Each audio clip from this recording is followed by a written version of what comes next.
So কম্পিউটেক্সে ঘুরতে ঘুরতে cherry নামক যে বুথটা আছে এটা দেখে আমার চোখ আটকে গেল, কারণ চেরি এমএক্স হচ্ছে যে ওয়ার্ল্ডের one of the well known switch manufacturer. যদিও over the time Chinese switch ম্যানুফ্যাকচারারদের কারণে তাদের যেই ওভারঅল পপুলারিটি সেটা কিন্তু অনেকটাই কমে গেছে, কিন্তু ব্লু সুইচ, তারপর রেড সুইচ, ব্রাউন সুইচ, এটার যে ভ্যারিয়েশনগুলো এগুলো কিন্তু তারাই আসলে ইনভেন্ট করছে একরকম।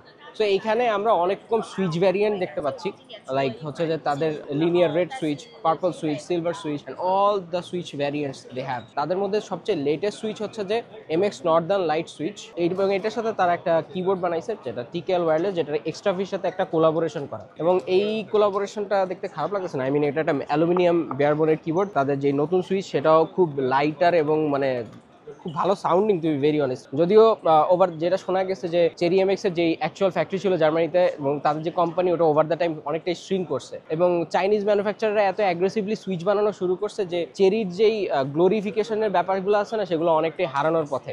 But they are trying to come back, এবং এখানে তারা কিছু কিবোর্ডস তারা শোকেস করছে, তাদের নতুন সুইচেস শোকেস করছে। আশা করি হয়তো বা মার্কেটে খুব সুন এইগুলা রোল ইন হবে, এবং যদিও বাংলাদেশের মার্কেটে আসলে খুব একটা চেরির জিনিসপত্র পাওয়া যায় না, বাট এটা দেখে ভালো লাগছে আসলে।